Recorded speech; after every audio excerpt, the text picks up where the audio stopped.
Здравствуйте! Сегодня я хочу предложить вам рецепт очень вкусного и простого в исполнении дрожжевого пирога с рыбой. Для того, чтобы испечь данный пирог, нам потребуются незамысловатые продукты, которые вы можете увидеть здесь в описании. И начнем мы приготовление с того, что возьмем дрожжи, у кого такие же живые, как и у меня, и они из морозилки, мы их должны проверить на активность дрожжей. То есть, если у вас свежие дрожжи, вы в них уверены, вы можете пропускать этот шаг и сразу начинать готовить дрожжевое тесто.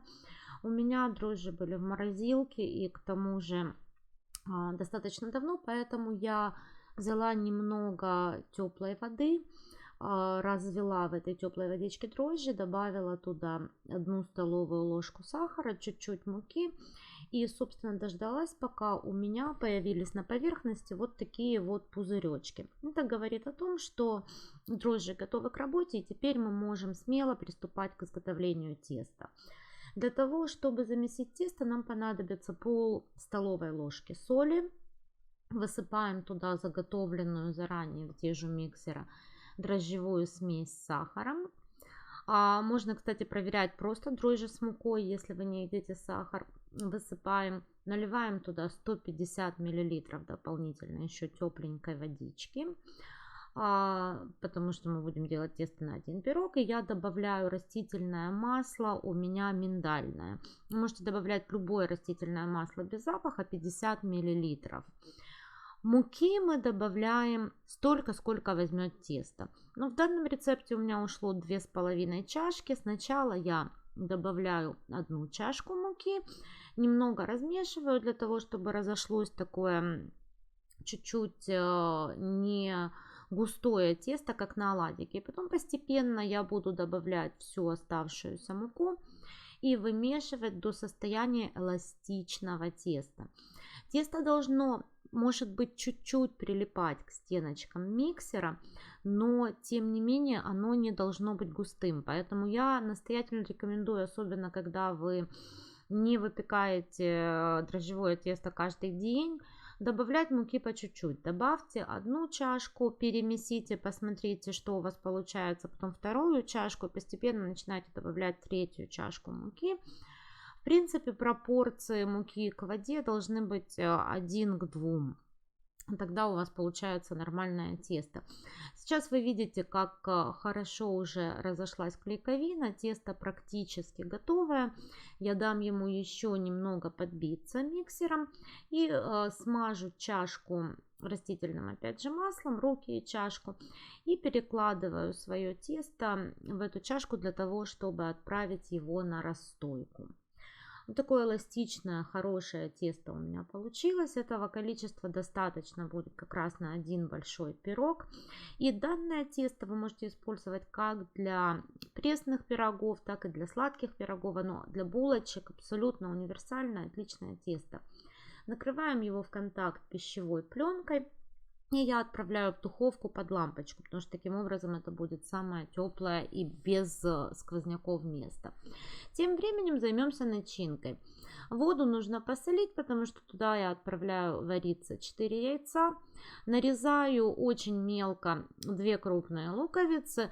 Смотрите, лука берите столько, сколько вы любите. Мне лук никогда не мешает, поэтому я взяла 2 достаточно крупные луковицы на один пирог. И способ нарезки многие нарезают полукольцами. Мне больше нравится, когда лук расходится, и его практически не чувствуется в пироге, как самого лука, да, а только его вкус. Поэтому я режу меленько. После того, как лук порезан, я его отправлю румяниться до золотистого цвета на сливочном масле. Я пользуюсь маслом топленым, не совсем топленым, это масло кхи. Оно выдерживает очень высокие температуры плавления. Вот вы можете его видеть. Я его держу на столе, чтобы оно было всегда такое жидкое и можно было его добавить легко. И вот когда это маслечко у меня прогрелось, чуть-чуть сковородка была горячая, я туда отправляю лук. Яйца уже кипят, я засекла 10 минут времени, потому что яйца мне нужны вкрутую. Зачем я посолила воду для яиц, я надеюсь, вы все знаете, да, если яйцо у меня нечаянно треснет, благодаря тому, что вода соленая, оно не вытечет из своей оболочки. И готовим начинку дальше. Вот такую вот прекрасную сметану я беру, в которой ничего нет, кроме молока и бактериальных культур. Вот это мой заранее испеченный в духовке лосось. Я покупала замороженный и просто испекла его в фольге. И сейчас я выкладываю отдельно в мисочку 3 таких полных, видите, какая хорошая, отличная сметана. 3 полных ложки сметаны. Кубиками, не сильно мелко, но и не крупно нарезаю лосось. Здесь у меня одна большая целая рыбина, где-то килограмм рыбы. Для своего пирога я возьму примерно половину, может быть чуть больше, чуть меньше, но примерно половину. И эту рыбку я отправляю к сметане, после чего я добавлю свою любимую специю. Это смесь чеснока и красного перца. И все это хорошенечко перемешаю. Это будет одна часть начинки для пирога. Вот видите, половину рыбы я использовала для этой начинки. Сейчас хорошо вымешиваю все это вместе со сметаной. Такая вот хорошая паста получается, которую в принципе просто так, после того, как добавить специи, вот сейчас вы увидите, да, roasted garlic and peppers, да, ее можно просто так есть, намазывая на тосты, на гренки, но в пироге она тоже удивительно вкусная. Сейчас мой лук почти готов, он уже начинает подрумяниваться, и для того, чтобы он не стал у меня таким просто, да, мягким луком коричневатого цвета, а был именно хрустящим чуть-чуть, я его сахарю, да, то есть сейчас у меня пойдет карамелизация лука. Я добавила сахар, хорошенько перемешала, и теперь мой лук будет именно такой немножечко как бы хрустящим, да. После того, как лук у меня будет готов, ему еще пара минут нужна будет, я туда отправляю тоже мелко нарезанные яйца. Как я говорила, у меня 4 яйца на один пирог уходит, и оно буквально у меня протушится, ну вот пока я нарезаю яйца, да, у меня они один за одним будут в смеси с луком протушиваться буквально 2-3 минутки, не больше. Пирог делается действительно очень быстро. Вот вы увидите, что пока я готовлю начинку, и на все про все у меня ушло, ну, наверное, минут 15, не больше. У меня за это время подойдет уже мое тесто, и я смогу действительно заняться пирогом. Поэтому я люблю, в общем-то, живые дрожжи. Или если сухие, то инстантные, да, которые быстро действующие. Вот так вот начинку я перемешиваю. И все, и, собственно, выключаю. Главное, сковородка горячая, плита еще горячая, она потихонечку дойдет. А я тем временем достаю тесто. Смотрите, как оно хорошо подошло. Сейчас мне нужно мое тесто разделить на 3 части. 2 части у меня будут побольше, примерно одного размера, и одна малюсенькая такая часть. Вы сейчас увидите, зачем. Вот такая у меня вот основная часть, да, для дна пирога. И потом у меня маленькая часть и вторая почти такого же размера, как та, которую я отделила для дна пирога. Теперь, собственно, можем заниматься сборкой нашего чудесного пирога. Поскольку пирог рыбный, это делать, вот этот шаг можно пропустить абсолютно. Я делаю это только потому, что мое дитё очень любит, когда пироги разной формы, и таким образом ее можно прекрасно уговорить съесть пирог с любой начинкой. Смотрите, как у меня съезжает бумага. Для того, чтобы этого не происходило, вы можете или намочить противень, или просто сбрызнуть маслом, и тогда пергамент мой будет хорошо лежать на форме, никуда не ездить, да? И вот так вот руками аккуратненько я формирую свой пирог. Здесь главное, чтобы не было сильно толстое, но и не тонкое дно, да, чтобы начинка не потекла. Не нужны никакие скалки, тесто настолько хорошее, настолько податливое, что вы руками абсолютно легко можете ему придать любую форму. Вот мы сформируем такой хвостик рыбе, рыбное туловище. После чего необходимо будет сформировать бортики, для того, чтобы начинка не собственно, выпало из пирога, да, и нам легко было его собрать вместе и закрепить. Но это все делается очень быстро. Опять же, я вам сказала, что это настолько послушное, хорошее тесто, что даже абсолютно начинающий пекарь это сделает без каких-либо проблем. Вот так вот по краешку мы поднимаем небольшой бортик, буквально для того, чтобы когда мы будем накладывать начинку, ни сок, да, ни сметанка, ни маслечко с лука у нас просто никуда не убежало. И когда мы сформировали бортики нашей рыбы, мы распределяем там первый слой начинки, которым у нас идет в такой вот карамелизированный, очень вкусный хрустящий лучок и яйца. И распределяем, вот я пока высыплю все в центр, но потом распределяем хорошенько. Мы же не хотим, чтобы у нас хвост был без начинки или рот у рыбы, да. Поэтому мы все распределим равномерно по всему, скажем так, корпусу рыбы, да, нашей ее внутренности. У меня пока в начале просто горка, так удобнее, чтобы сковородки выложить. А потом я аккуратненько поднимаю лишнее из центра и перекладываю к краям и к носику, да, на хвост и нос рыбки. А когда эту начинку, первый слой вы распределили, сверху можете такой корочкой выкладывать непосредственно самого лосося в сметане. Тоже распределяем равномерно по верхней начинке. И после того, как начинка распределилась, вы можете уже закрывать пирог верхней частью. Для того, чтобы закрыть пирог верхней частью, можно просто ее растянуть руками. Но я раскатаю скалкой, просто покажу, что тесто абсолютно одинаково послушно ведет себя как и при растягивании руками, так точно и при раскатывании скалочкой. Так аккуратненько, быстренько мы распределяем всю начинку. Она достаточно плотная, поэтому прям рукой можно ее делать такими как лепешечками и выкладывать на верхний слой рыбы. Если у вас жидкая сметана, да, не густая, вот такая хорошая, то добавляйте чуть-чуть, потому что вот этот верхний слой рыбной начинки должен все-таки оставаться густым, она не должна у нас поплыть, потому что если она поплывет, и пирог будет мокрый, не пропечется до конца, и вам его будет достаточно сложно собрать. Вот я взяла верхнюю часть, ее вот так можно просто вытянуть абсолютно легко, но если вам хочется или тяжело вытягивать руками, или нет еще привычки пока вытянуть руками, вы можете взять скалочку и абсолютно вот так вот легко раскатать.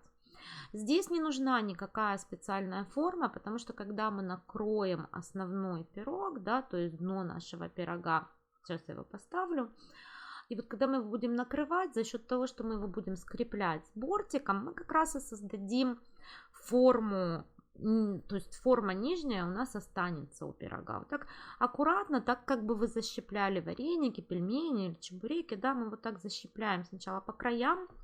Не беспокойтесь, что этот зажим будет не сильно красивым у вас. Главное, чтобы он был очень плотным, то есть чтобы не было никаких дырочек, чтобы начинка не убежала. Почему не беспокойтесь пока о красоте, вы сейчас увидите, потому что после того, как я хорошо-хорошо пройдусь по краям и защиплю вот это все дело наше, да, после этого я пройдусь вилочкой, и вилочка мне даст такой красивенький край. Я чуть-чуть придала опять обратно форму своей рыбе, чтобы она была похожа на рыбку. Такой карп, да, вышел. Не, наверное, карп, может толстолобик, не знаю. И теперь, смотрите, вот так вот вилочкой проходимся по всему краю. У нас получается очень-очень симпатичный край, как будто бы это плавнички, да, такие у рыбки у нашей. Сейчас я рыбку уберу отсюда после того, как сформирован наш край. И опять же, исключительно опциональный пункт. Можно просто сейчас на данном этапе уже смазать ее яичным желтком, разведенным с водичкой, и отправить в духовку, проколов в нескольких местах. Ну, поскольку я говорила, что все это вот танцы с бубном делаются для ребенка, я раскатываю вот этот третий кусочек теста и сделаю рыбе чешую.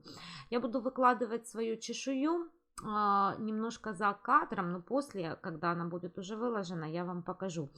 Вот здесь мы раскатали тесто. Я беру еще оливочку, разрезаю ее пополам, вытаскиваю косточку и креплю рыбе глаз, да, какая же рыба без глаза. А потом буду делать такие чешуйки я вырезаю просто насадкой для крема. Ну, такая у меня большая насадка есть. И вот такие вот кружочки, чешуйки, собственно, я вырезаю. Рыба, как я говорила, у меня уже смазана желтком. Часть чешуек я порежу пополам, да, для того, чтобы они были в серединке как маленькие. Половину чешуек оставляю в круглом виде. Аккуратненько в любом вам нравящемся порядке выкладываем на нашу рыбину. После того, как мы выложим эти чешуйки, их тоже нужно будет смазать, для того, чтобы они хорошо пропеклись яичным желтком, смешанным с водичкой. Сейчас я вот это все безобразие доукладываю и покажу вам. Вот так вот она выглядит, рыба с чешуей. Немножко сделала вот такие надрезики в хвосте, в самом теле рыбы, для того, чтобы пирог не лопнул, да, а было место выходу пары. Тем более у нас начинка со сметанкой. И смазанный желтком этот пирог отправляется в духовку. От обрезок чешуи у меня остался вот такой кусочек. И мое дитё попросило еще и сладкий пирог. Еще раз просто хочу показать, что из этого теста можно делать как пресный пирог, так и сладкий пирог. У меня в холодильнике есть немного яблочного пюре. Просто вываривала, пекла яблоки и потом немного их вываривала без сахара, без ничего. Оно получается великолепно сладкое пюре. Я беру форму для пирога. И вот такой малюсенький. Я знаю, что ей этого будет достаточно, чтобы утолить свою жажду сладкого яблочного пирога. Оно очень густое, вываренное пюре. Вот такое получается. И просто формируем небольшой пирожок. Смазываем его точно так же яйцом. И после того, как испечется рыба, отправим в духовку. Не ставьте с рыбным пирогом в духовку вместе, потому что возьмет яблочный пирог рыбный запах. Не наоборот, к сожалению. Поэтому закроем, просто его смажем яйцом, закроем пленкой. И он дождется своего часа, пока испечется рыбный пирог. После того, как рыбный пирог испечется, этот как раз немножечко поднимется. И мы его отправим в духовку буквально на 15-20 минут, потому что он маленький. Рыбный пирог у меня сейчас ушел печься при 425 градусах Фаренгейта на 40 минут. То есть печется он достаточно долго, потому что он большой, он почти 2,5 килограмма получился. Вот такой красавец у нас вышел. Последний небольшой штрих для нашего рыбного пирога сейчас мы сделаем, но я сначала уберу яблочный в духовку. Яблочному, как я сказала, он малюсенький, 15-20 минут с головой. Берем кусочек сливочного масла, и пока наш пирог горячий, аккуратненько его вот так вот каждую чешуйку и весь пирог смазываем маслом. Во-первых, будет другой совершенно вкус, ну, отдает масло свое что-то в тесто. И корочка будет не грубая дубовая, а очень-очень такая, она будет хрустящей чуть-чуть, но тем не менее она будет мягенькой. В общем, я всем рекомендую этот шаг делать для любого дрожжевого теста, которое вы делаете. Единственное, что если у вас пирог там рыбный, мясной, капустный, можно брать соленое масло. А если пирог сладкий, берите обычное масло. Хотя я смазываю яблочный соленым маслом, и вкус получается очень классный. Такая небольшая нотка соли. Вот такой красавец вышел у нас рыб. И вот так много начинки. Вы видите, не очень много теста, много очень вкусной начинки. Он прекрасно пропекся. Яблочного уже половину скушали, конечно же. Спасибо, что были со мной. Надеюсь, вам это видео понравится. Пишите в комментариях, какие есть у вас вопросы. Делитесь своими пирогами. Ставьте лайки и подписывайтесь на мой канал. Пока-пока.